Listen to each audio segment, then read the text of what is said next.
नमस्कार, मैं हूं बिमलेंदु और आप हैं न्यूज़ नेक्स्ट के गुफ्तगू प्रोग्राम में। गुफ्तगू में आज हमारे साथ हैं कुमार निर्मलेंदु। कुमार निर्मलेंदु की 3 किताबें बाज़ार में उपलब्ध हैं। मगधनामा, प्रयागराज और कुंभ और कौसाम्बी। मैं थोड़ा-सा परिचय आपको कुमार निर्मलेंदु जी के बारे में दे दूं। कुमार निर्मलेंदु जिला आपूर्ति पदाधिकारी हैं गाज़ीपुर में और उत्तर प्रदेश राजकीय सेवा में हैं। इनसे हम चर्चा करेंगे इन तीनों पुस्तकों के बारे में, इसकी पृष्ठभूमि के बारे में, इसके तथ्य के बारे में, क्या इसका कंटेंट है। निर्मलेंदु जी, आपका स्वागत है इस गुफ्तगू प्रोग्राम में। नमस्कार। हम सबसे पहले तो यह जानना चाहेंगे कि ये जो 3 पुस्तकें, आप सरकारी सेवा में हैं और सरकारी सेवा में रहते हुए 3 ग्रंथों की रचना अपने आप में काफ़ी मुश्किल काम, जो फुल टाइमर लेखक हैं, उनसे भी 3 पुस्तकें लिख पाना मुमकिन नहीं हो पाता है कम समय में। काफ़ी कम समय में आपने 3 पुस्तकें लिखी। दरअसल ऐसा है कि ये एक बहुत शुरुआती दौर से मेरी इस पे रुचि रही है। जो हमारा सांस्कृतिक वैभव है हमारे देश का, जो हमारी गौरवशाली परंपरा है, उनके बारे में मैं निरंतर सोचता रहा हूँ, उनके बारे में पढ़ता रहा हूँ। और यही कारण है कि उससे जो मेरा एक हमारी सांस्कृतिक परंपरा से जो मेरा रचनात्मक लगाव है, उसी को मैंने लंबे अरसे से मैं उसको शब्द रूप दे रहा था। और मगधनामा के बारे में मैं आपको बताऊं कि लगभग 6 वर्षों की ये मेरे श्रम का ये प्रतिफल है। जी, जी। और बाद में ये कुंभ की से संबंधित जो प्रयागराज और कुंभ संबंध पुस्तक शीर्षक पुस्तक है, या कौशाम्बी संबंधी एक पुस्तक है जो प्राचीन भारत का गौरवशाली नगर रहा है। तो इन पर ये जो मैं निरंतर इनके संबंध में सोचता रहा हूँ, तो वो जो मेरी शोध वृत्ति है, उसी का एक इसको आप प्रतिफल कह सकते हैं। आप इतिहास और साहित्य दोनों के छात्र रहे हैं, तो ये दोनों ही ज्ञान का प्रतिफल है।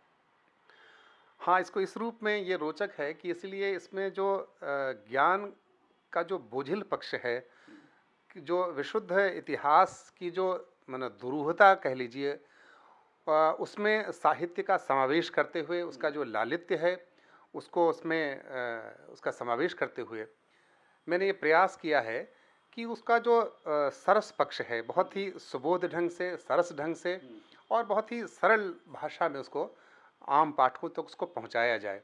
मैंने मगधनामा की भूमिका में लिखा है कि दरअसल मैंने एक इसकी जहाँ तक मौलिक पुस्तकों की मौलिकता का प्रश्न है, तो कहा गया है, अंग्रेजी में कहावत है कि all that is original is undetected theft.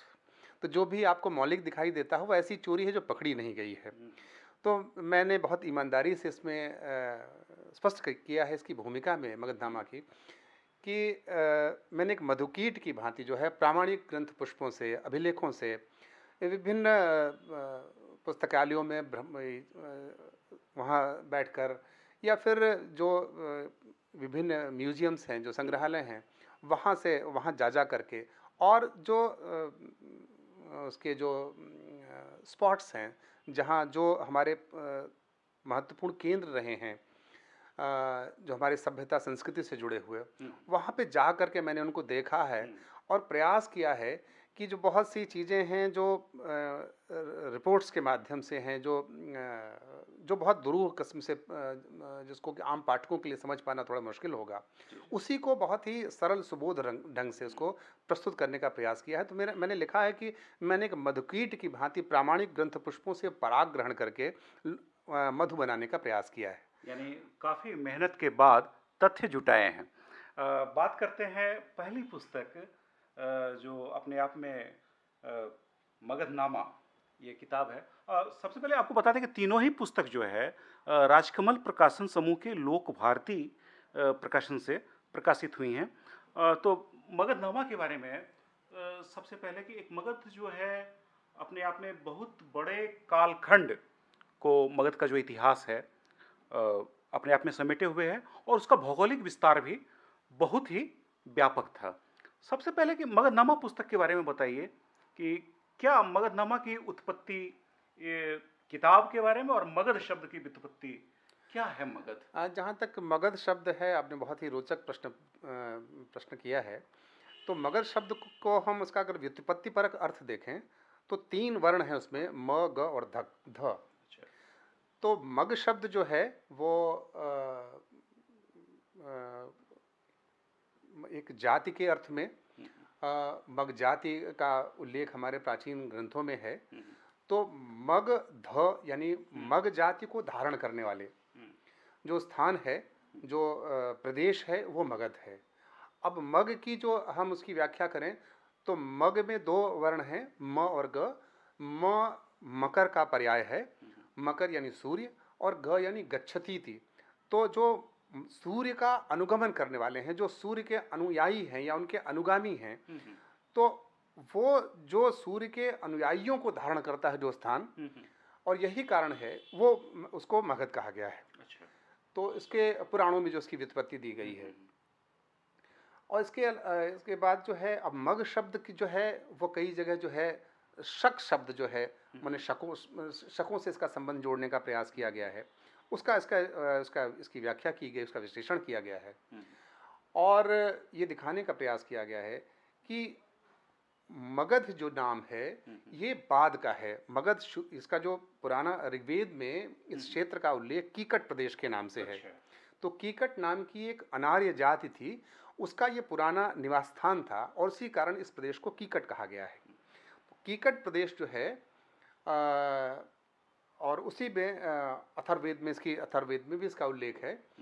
और जैसा कि मैं आपको बताना चाहूँगा कि जो हमारे 4 वेद हैं उसमें से 3 वेद जो हैं वो सप्त सिंधु प्रदेश में उसकी रचना हुई है। अच्छा। जो चौथा वेद है अथर्ववेद, उसकी रचना मगध क्षेत्र में हुई है।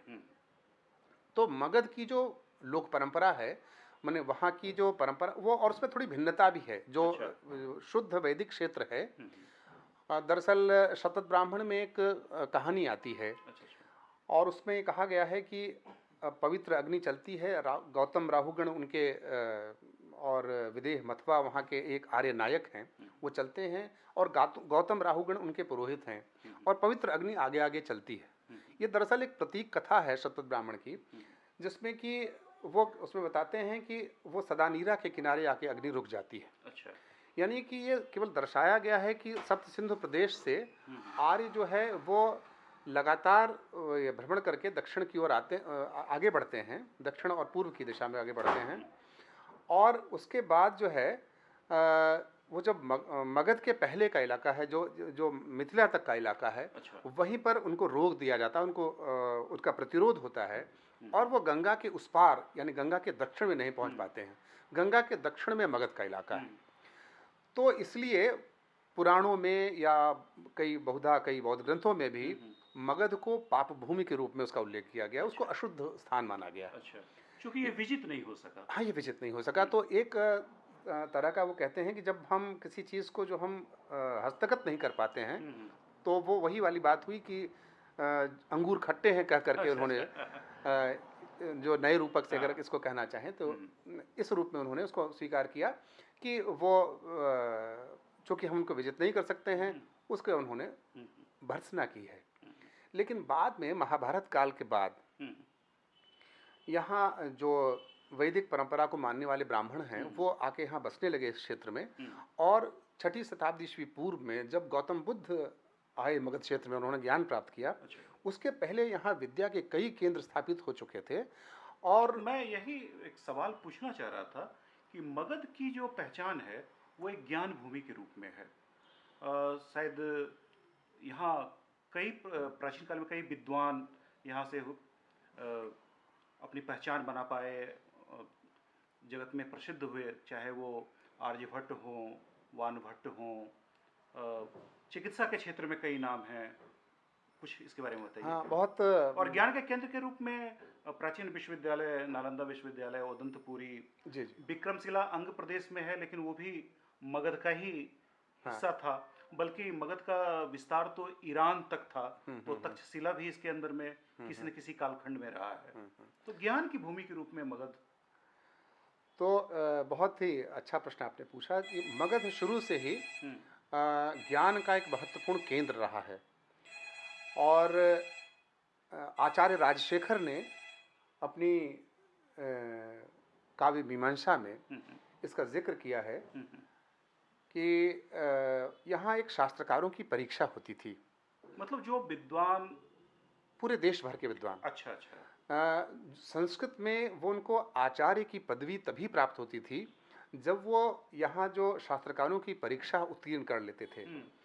इसीलिए तक्षशिला निवासी पाणिनि यहाँ उस शास्त्रकार परीक्षा को देने के लिए यहाँ आए थे। अच्छा कौशाम्बी में जन्मे वररुचि यहाँ परीक्षा देने के लिए आए थे।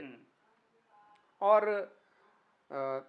एक लंबे अरसे तक वो, और ये कह लीजिए उसको कि वो मौर्यों के भी पहले नंदवंश से वो परंपरा शुरू होती है। और अगर हम काव्य मीमांसा के आधार पर उसको देखें तो उससे पता चलता है कि लगभग नंदवंश से लेकर के शुंग वंश तक, मौर्यों के बाद तक कम से कम वो परीक्षा निरंतर यहाँ होती रही है। और उसके बाद ही यहाँ लोग संस्कृत के प्रसिद्ध आचार्य हुए हैं। तो इसके अलावा जो जैसा कि आपने जिक्र किया कि नालंदा गुप्त काल में नालंदा महाविहार की स्थापना हुई और पूरी दुनिया से, और एक बात मैं ये स्पष्ट कर देना चाहूँगा कि नालंदा केवल बौद्धों के ज्ञान का केंद्र ही नहीं था, केवल वहाँ बौद्ध विद्या का ही अध्यापन नहीं होता था। वहाँ जो वैदिक शास्त्र थे, चिकित्सा शास्त्र से संबंधित जो विभिन्न अनुशासनों की पढ़ाई वहाँ होती थी और विद्यार्थी वहाँ दूर दूर से आते थे। शिक्षक और हों, चाहे वहाँ या आचार्य हों या शिष्य हों, उनका बड़ा पूरी दुनिया में बहुत नाम था। एक इसी से जुड़ी हुई एक बात ये भी मैं स्पष्ट कर दूं कि जो 84 सिद्ध हुए हैं हमारी भारतीय परंपरा में, उन 84 सिद्धों में जो प्रथम सिद्ध हैं सरहपाद, उनका जन्म भी मगध में ही हुआ था। और केवल सरहपाद ही क्यों, जो 84 सिद्ध हैं उनमें से 35 सिद्ध जो हैं उनका जन्म स्थान मगध में है। तो इस रूप में ज्ञान के बड़े केंद्र के रूप में है। जहाँ तक आपने जिक्र किया आर्यभट्ट के बारे में, जानते हैं आर्यभट्ट का जन्म यहीं मगध में ही हुआ और यही उन्होंने आर्यभट्टीय नाम की, मात्र 23 वर्ष की अवस्था में उन्होंने आर्यभट्टीय नामक विश्व प्रसिद्ध ग्रंथ की रचना की। और उनसे तमाम जो गणित खगोल शास्त्र से संबंधित तमाम जो चीज़ें हैं उनसे जुड़ी हुई हैं। और अगर हम चिकित्सा शास्त्र की बात करें तो उसमें जीवक, आचार्य जीवक जो बिंबिसार के समय में हुए, तो जीवक का जन्म भी यहीं मगध में ही हुआ। उन्होंने यहीं ख्याति पाई। अध्ययन उन्होंने तक्षशिला में किया था, लेकिन बाद में वो यहीं पर ये प्रसिद्ध हुए। इसके अलावा गुप्त काल में धन्वंतरी जो हैं, धन्वंतरी जब यहाँ पाटलिपुत्र में कुम्हरार क्षेत्र में जब उत्खनन चल रहा था, तो यहाँ एक सिक्का, एक मिट्टी का जो की मुहर मिली है, उससे या वहाँ खुदाई में जो कुछ संरचनाएं प्राप्त हुई हैं जिनके बारे में बहुत प्रामाणिक आधार पर यह सिद्ध करने का प्रयास किया गया है कि वो धन्वंतरी की जो है वो आरोग्यशाला थी, जिसका जिक्र फाहियान ने अपने यात्रा वृत्तांत में किया है कि वहाँ दूर दूर से लोग चिकित्सा के लिए आते थे और जो मरीज वहाँ आते थे उनको निःशुल्क भोजन देने की व्यवस्था थी, उनको अच्छा उनको चिकित्सा सुविधा दी जाती थी। तो ये एक जो सामाजिक और पक्ष होता है या मैंने ज्ञान के साथ साथ जो है जो सामाजिकता का जो है जो पक्ष है वो बहुत ही प्रबल रूप में यहाँ विद्यमान रहा है। अच्छा, एक बात आपने अभी जिक्र किया कि लोग जो यहाँ पर विद्वान आते थे, परीक्षा देते थे, तब उनको आचार्य की उपाधि मिलती थी। मैंने कहीं पढ़ा है, इसकी विश्वसनीयता में क्या है पता नहीं, आप बताएंगे, कि नालंदा विश्वविद्यालय में द्वारपाल परीक्षा लिया करते थे विद्वानों की, उसके बाद वो वहाँ शिक्षक या गुरु नियुक्त होते थे। ये क्या सच्चाई है? ये वेनसांग के जो अपना यात्रा वृत्तांत लिखा है, या वेनसांग की जो जीवनी लिखी गई चीन में, तो उनमें ये जिक्र है कि केवल नालंदा में नहीं, नालंदा में भी, विक्रमशिला महाविहार में भी, उदंतपुरी में भी जो द्वार पे द्वार पंडित बिठाए जाते थे, उनको द्वार पंडित शब्द का प्रयोग किया द्वार गया है। पंडित, अच्छा। तो द्वार पंडित को आप आज के दौर का आप उसको प्रिलिमिनरी टेस्ट समझ लीजिए कि अच्छा। वो परीक्षा जो उसमें प्रिलिमिनरी उत्तीर्ण एग्जाम में होने के उत्तीर्ण बाद होने ही के आप बाद, अगली या सीढ़ी आप पर। समझिए उसको एडमिशन टेस्ट समझ लीजिए हाँ, कि हाँ। उसमें उत्तीर्ण होने के बाद ही उसमें दाखिला उनका होता था, अच्छा। और तब उनको वहाँ के जो विद्वान आचार्य हैं उनसे उनको पढ़ने का सौभाग्य प्राप्त होता था। अच्छा, अच्छा। तो ये परीक्षा वेन्सांग को भी देनी पड़ी थी। अच्छा, एक चीज आपने इस किताब में जिक्र किया है, मैं देख रहा था, मगध को सूर्य उपासना का केंद्र माना गया है, इसकी एक परंपरा रही है।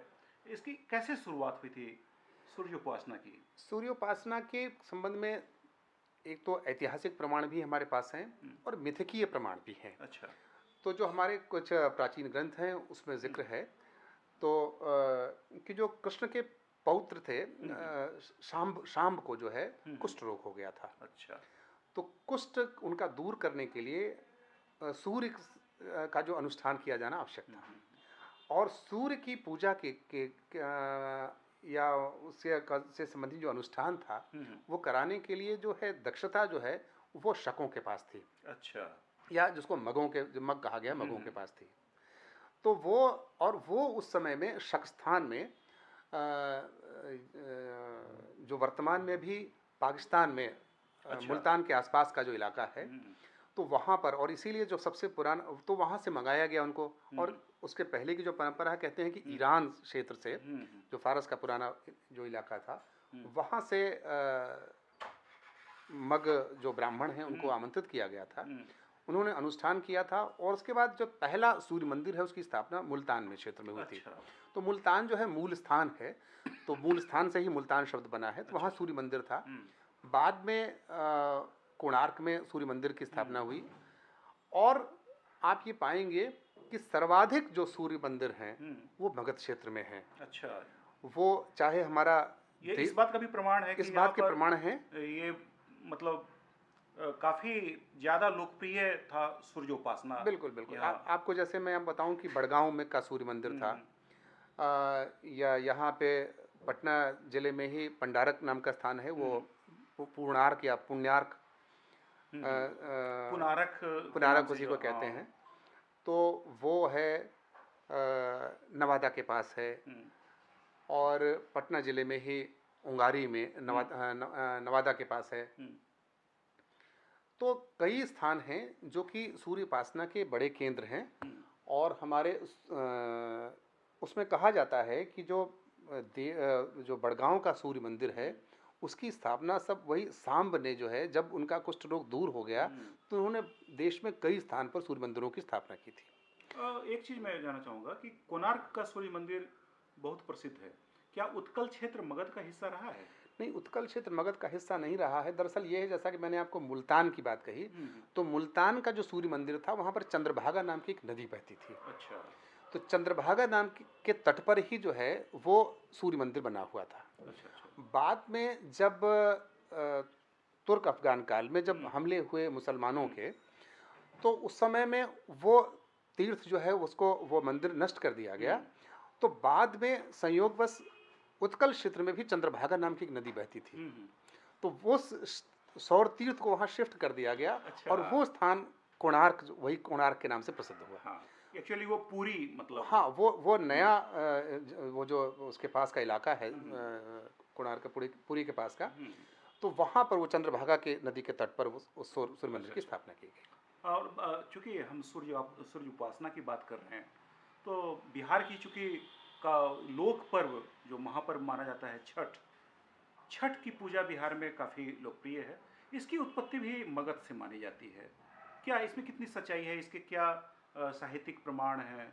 जहाँ तक छठ का प्रश्न है, छठ जो एक मूलतः मगध का ही लोक पर्व है। जैसा कि मैंने पूर्व में कहा कि जो वैदिक परंपरा है वो शतपथ ब्राह्मण का जो कथा है, उसके हिसाब से जो वैदिक परंपरा का मुख्य क्षेत्र है वो गंगा के उत्तरी तट तक, जो मिथिला का जो क्षेत्र है के सीमांत तक, वहाँ तक रहा है। इधर का इलाका जो है वो मगध का जो इलाका था वो शुरुआत में आर्यों द्वारा विजित नहीं किया जा सका, और इस कारण यहाँ जो है, जो शुरुआती चरण में कुछ छोटे छोटे टुकड़ों में सप्त सिंधु प्रदेश से जो आर्यों का जो प्रव्रजन हो रहा था, वो जो वहाँ से हट के अलग अलग क्षेत्रों में पॉकेट्स में बस रहे थे, तो उसमें मगध के क्षेत्र में भी उनके जो शुरुआती जत्थे हैं आके बसे, और यहाँ के जो मूल निवासी थे उनके साथ सामाजिक रूप से और सांस्कृतिक रूप से वो जो एक मिला जुला एक वातावरण तैयार हुआ, और उसी में छठ की लोक परंपरा जो है उसका जन्म हुआ।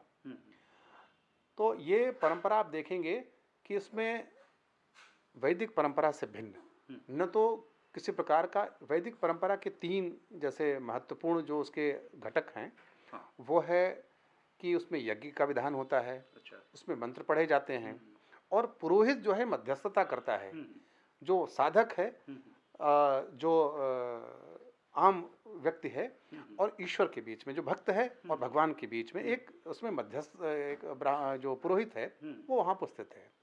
जो छठ का जो लोक पर्व है, इसमें न तो कोई मध्यस्थ है, न तो कोई मंत्र है, और न ही किसी प्रकार का कोई यज्ञ है, न किसी प्रकार का कोई, जो वो विशुद्ध जो है लौकिक अनुष्ठान है। और हर अमीर गरीब जाति निरपेक्ष ढंग से सोचें तो किसी भी जाति से संबंधित व्यक्ति, इसमें जाति का भी कोई जो ऊंच नीच का किसी प्रकार का कोई भेदभाव नहीं है। दरअसल हुआ क्या है कि हमारे जितने अनुष्ठान हैं वो हमारे यहाँ जल को जो है, जल को पवित्रतम माना गया है। जल जो है, जल से की जो से हमारा जुड़ाव है संस्कृति, आप देखें तो हर जाति का दुनिया में हर जो क्षेत्र है उसका किसी न किसी एक विशेष चीज से उसका जुड़ाव है। तो सर्वाधिक जुड़ाव जो हमारी सनातन संस्कृति है उससे जुड़े हुए हमारे जो लोग हैं उनका जल से है। तो जल जो है वो जल को जीवन कहा गया है, ऋग्वेद में कहा गया है कि जो है आप जो है, आप शब्द का प्रयोग हुआ है जल के लिए, तो आप जो है जीवन का मूल आधार है। और जो हमारी जो देव परंपरा है, वैदिक देव परंपरा है, उसमें आप देखेंगे कि जो विभिन्न प्रकार के देव देवता हैं उसमें से दो देवता जो हैं प्रत्यक्ष हैं, बाकी देवता दिखाई नहीं देते हैं। दो देवता जो हैं दिखने वाले देवता हैं, एक उसमें से सूर्य देवता है और एक जल देवता है। अच्छा। तीसरे जो प्रत्यक्ष देवता है वो अग्नि है। अच्छा। तो इसमें जो है एक प्रत्यक्ष देवता की जो पूजा, अग्नि को भी हम सूर्य का ही रूप मान लें? निश्चित रूप से। अच्छा। अग्नि जो है सूर्य का ही रूप है। अच्छा। वैसे ऋग्वेद में सूर्य के लिए की उपासना के लिए अलग अलग उनके सूक्त है, मंत्र हैं, अग्नि के लिए अलग अलग हैं, उनको अलग अलग देव माना गया है, लेकिन निश्चित रूप से उनको जो है हम उसी से उसको जोड़ा जा सकता है। अच्छा, हम ये इसको छठ से जोड़ते हैं। छठ में पता नहीं ये पुस्तक का हिस्सा है या नहीं है, लेकिन मैं जानना चाहूँगा कि छठ में हम उपासना सूर्य की करते हैं और छठी माई का व्रत करते हैं, ये क्या है, इसकी शुरुआत कैसे हुई थी? ये देखें कि जो सूर्य हमारी परंपरा में कहा गया है कि सूर्य की दो पत्नियां हैं। अच्छा।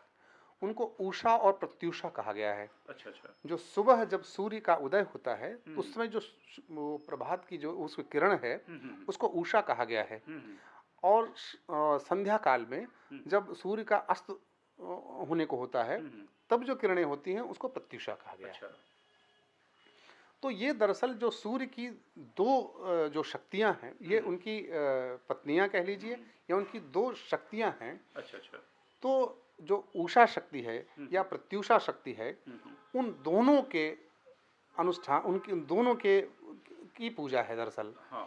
इसीलिए हम इसमें शाम को सूर्यास्त के समय भी अर्घ्य डालते हैं, और अगले दिन कार्तिक शुक्ल पक्ष सप्तमी को प्रातः काल जो है हम जो उषा को हम अर्घ्य अर्पित करते हैं। अच्छा। दूसरी बात, तो वो दोनों चूंकि मातृ रूप हैं, स्त्री रूप हैं, इसलिए उनको छठी मैया कहा गया है, माई के रूप में पूजा किया है।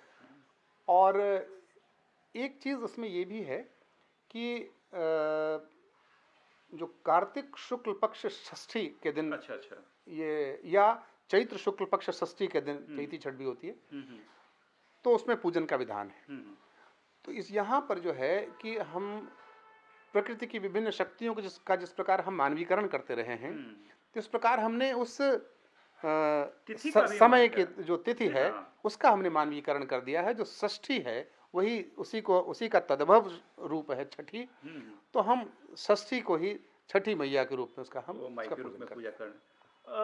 मगध की भूमि जो रही है, अ, जैन धर्म की भूमि रही है। यहाँ पर जैन परंपरा की शुरुआत हुई, बौद्ध परंपरा की शुरुआत हुई। हम जानना चाहते हैं निर्वेंदु जी से पहले बौद्ध परंपरा के बारे में, कि बौद्ध परंपरा से मगध भूमि का क्या जुड़ाव है। हैं।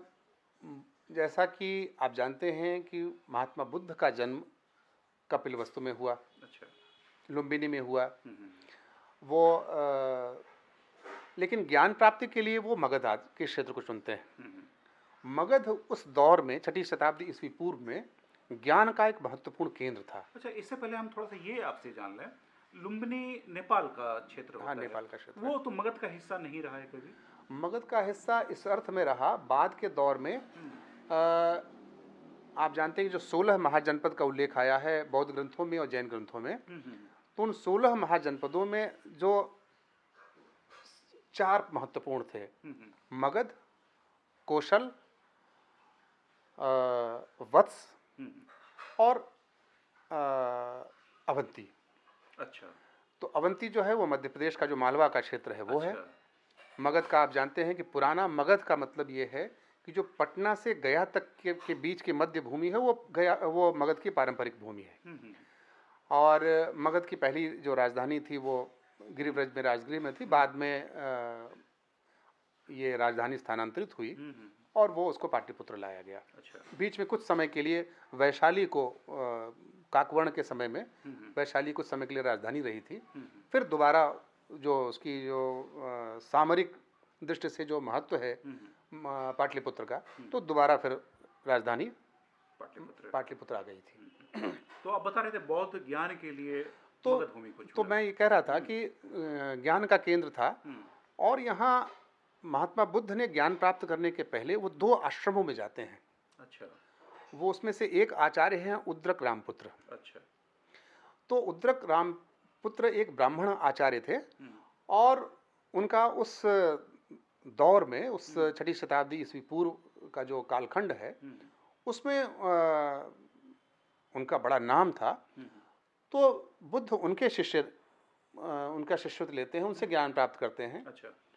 फिर उसके बाद वो आगे बढ़ते हैं और उनको लगता है कि इन्होंने ज्ञान के क्षेत्र में जो चरम स्थिति है उसको प्राप्त कर लिया है, लेकिन जिसका अनुसंधान करने के लिए वो निकले थे, जिस सत्य का अनुसंधान करने के लिए निकले थे, वो उनको नहीं मिल पाया। और बाद में जब वो बोधगया पहुंचते हैं, जो आज वर्तमान है, वो तब जाकर के उनको ज्ञान प्राप्त होता है और वो बुद्ध बनते हैं। आप ये देखेंगे कि बुद्ध का जो अधिकतम जो समय है वो मगध के इलाके में ही व्यतीत होता है। ये अलग बात है कि बुद्ध जो है वर्षा ऋतु में वो यात्राएं नहीं करते थे। वो 4 मास जो उसको चतुर्मास जो होता है वर्षा ऋतु का, उसमें वो कहीं न कहीं किसी न किसी मठ में कहीं न कहीं विश्राम करते थे। तो सबसे ज़्यादा उनका जो विश्राम उन्होंने किया वो श्रावस्ती में किया, लगभग 21 बार। अच्छा। लेकिन बाकी समय में अधिकांश समय वो मगध के इलाके में ही रहे और राजगृह से शुरू से ही उनका नाता रहा। वहाँ राजगृह में पांडवगिरी पर जो गुफा थी, वहाँ वह उनका बहुत प्रिय स्थान था। वहाँ अक्सर वो आया जाया करते थे। अच्छा। अच्छा, तो ये बौद्ध के बाद जैन जो है एक प्रमुख धर्म है, और बिहार खासकर मगध के क्षेत्र से जैन धर्म का एक बड़ा ही गहरा संबंध रहा है। इसके बारे में थोड़ा सा बताइए। जैन धर्म के संबंध में मैं आपको रोचक बात बताऊं कि जैन धर्म के में 24 तीर्थंकर हुए हैं। उन 24 तीर्थंकरों में से 2 को छोड़कर यानी 22 तीर्थंकर जो हैं उनको निर्वाण यानी उनका जो देहावसान हुआ, उन्होंने जो शरीर त्यागा, वो मगध की ही धरती पर। अच्छा। उनमें से 20 का देह त्याग तो जो पारसनाथ पहाड़ी है, जो अब झारखंड में है, हाँ, तो वहाँ उनका उन्होंने अपने शरीर का त्याग किया, उनको निर्वाण प्राप्त किया। और वर्धमान महावीर थे, उनका देहावसान पावापुरी में, अच्छा, राजा संस्थिपाल के राजभवन में हुआ था। अच्छा। तो वो ये सब ने देह त्याग जो है उनको जैसे महात्मा बुद्ध को ज्ञान प्राप्त यहाँ हुआ, कबीर को ज्ञान भी प्राप्त यही मगध की धरती पर हुआ, और उनका निर्वाण भी मगध की धरती पर ही हुआ। अच्छा, एक चीज़ है, हम बौद्ध धर्म और जैन धर्म की तो बात कर रहे हैं, आखिर सिख धर्म भी तो मगध से जुड़ा रहा है। गुरु गोविंद सिंह पटना के ही। हाँ, इसका जो हमने इस पुस्तक को कई खंड में इसको बांटा अच्छा। है। एक तो मिथकीय युग में मगध है, हाँ। एक प्राचीन काल में मगध है, एक मध्यकाल में मगध है, और एक आधुनिक काल में मगध है। तो आपने सही कहा कि जो 10वें सिख गुरु हैं, 10वें गुरु, वो गुरु गोविंद सिंह जी, उनका जन्म स्थान है। और उनको ये जो कि उनका जन्म स्थान है, और उसी स्थान पर तख्त हरमंदिर साहब गुरुद्वारा बना हुआ है, जो सिखों का बहुत ही महत्वपूर्ण तीर्थ स्थान है, और दुनिया भर से सिख यहाँ अपनी श्रद्धा निवेदित करने के लिए आते हैं। मेरी समझ से तो शायद ननकाना साहब और गोल्डन टेम्पल के बाद लोग यहीं आते हैं। निश्चित रूप से ये तीसरा सबसे बड़ा तीर्थ, ये इसको आप तीर्थ कह सकते हैं। और यहाँ पर उन्होंने बाल्यकाल उनका यहाँ बीता, इसलिए स्वाभाविक रूप से उनका लगाव यहाँ की धरती से उनका निश्चित रूप रहा है। और इसलिए सिख परंपरा में एक अंतिम सवाल इस पुस्तक को लेकर, मगधनामा को लेकर, ये काफ़ी आपने जैसा कहा कि शोधपरक पुस्तक है, आपने मधु जैसे पराग को चुन के इकट्ठा करता है, आपने तथ्य इकट्ठा किए हैं, और ये हम इसके बारे में जानना चाहिए कि इसमें क्या क्या, बहुत सारी, मैं इसको पलट रहा था तो कुछ ऐसे अनछुए पहलू हैं जो लोग उनसे वाकिफ नहीं है। उन अनछुए पहलुओं को थोड़ा सा आप उसका जिक्र कीजिए।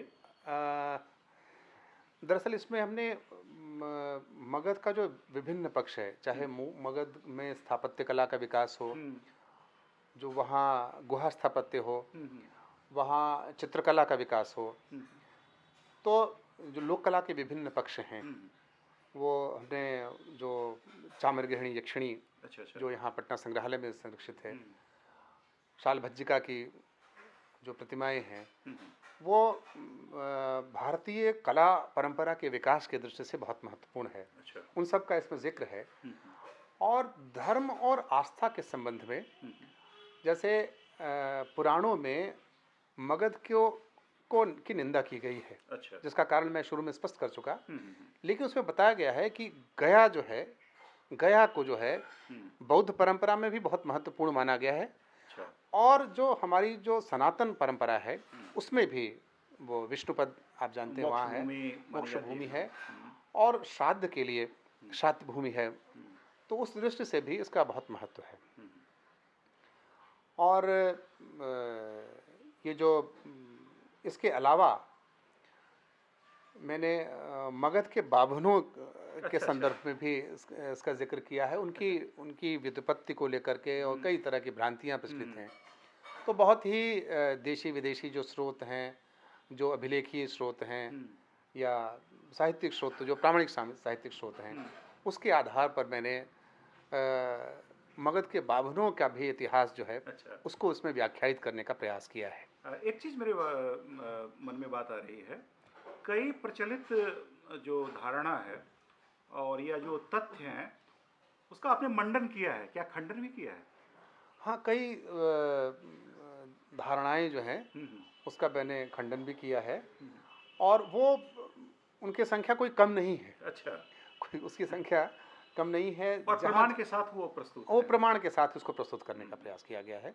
जहाँ भी बात कही गई है उसको हमने कोई भी बात केवल इसलिए नहीं कि कही गई है उसको हमने स्वीकार कर लिया है, बल्कि उसको कई दृष्टिकोण से उसको देखा परखा है, और जहाँ लगा है कि ये बात कही जानी चाहिए उसको कहने का प्रयास किया गया। और कई चीज़ें उसमें ऐसी हैं, और इसीलिए हमने जो उसका पक्ष है उसको छोड़ा नहीं है। वो मगध की चाहे लोक भाषा हो, मगध की भाषा के संदर्भ में मगध की जो वो बोली है, जैसे जो प्रचलित पाली भाषा के बारे में आप जानते हैं, तो पाली के बारे में हमने वो बताने का प्रयास किया कि पाली जो नाम है वो अशुद्ध है, बाद का है, उसका मूल नाम मागधी है।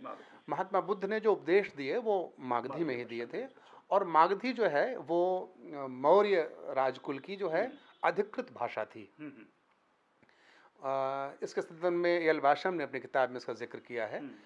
और विभिन्न स्रोतों में जहाँ जहाँ भी जो प्रामाणिक तथ्य हैं, केवल किसी की कही हुई बात को यथावत स्वीकार नहीं किया गया है। उसकी विभिन्न ढंग से उसकी परीक्षा की गई, कसा गया है। जैसे कि कई चीज़ें हैं कि एक किताब है, बहुत महत्वपूर्ण किताब है, अलेक्जेंडर कनिंघम ने लिखी है, एंशिएंट ज्योग्राफी ऑफ इंडिया। तो उसमें वेनसांग का जो यात्रा पथ है, जहाँ जहाँ वो गए हैं, उसी क्रम में उन स्थानों का उसने जिक्र किया है। तो उनमें से कई चीज़ें हमने जो प्रमाणों के आधार पर उसको सिद्ध पाया है, उनका हमने जिक्र किया है, और कई चीज़ों का हमने उसमें खंडन भी किया है। अच्छा, ये पुस्तक भारतीय संस्कृति में रुचि रखने वालों के लिए काफ़ी महत्वपूर्ण पुस्तक होगी, इतिहास के छात्रों के लिए महत्वपूर्ण होगी।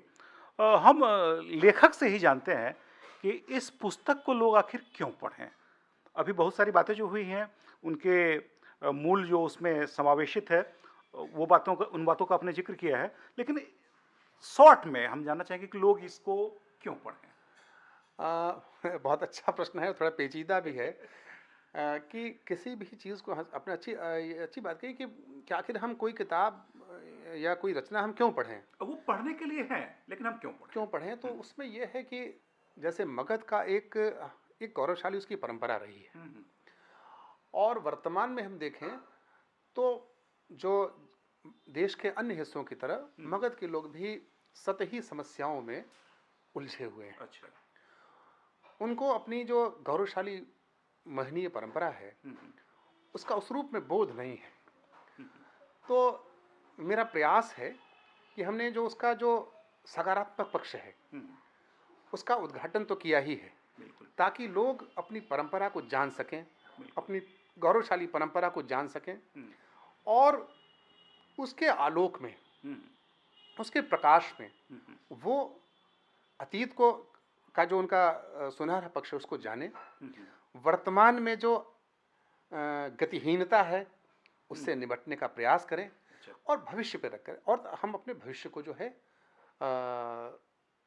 उज्जवल बनाने का प्रयास करें। हमारे जो मगध का जो इलाका है, जो पुराना गौरव है, वो फिर से दोबारा प्रतिष्ठित हो, ये, और इसके लिए कि हम अपनी गौरवशाली परंपरा को जाने, परखें, समझें। तो इसलिए इसकी रचना की गई है। बहुत सही बात कही इन्होंने कि हम अपनी गौरवशाली परंपरा को जानें, मगध हमारा गौरव है, और हमें इस पुस्तक को पढ़कर उसके बारे में बहुत बृहद जानकारी मिलेगी। हम आभार व्यक्त करते हैं इस पुस्तक के लेखक कुमार निर्मलेंदु जी का। आपका बहुत बहुत आभार, और इस तरह आप नई रचना करते रहें और लोगों को नए नए तथ्यों से परिचित कराते रहें। बहुत बहुत आभार। बहुत बहुत धन्यवाद।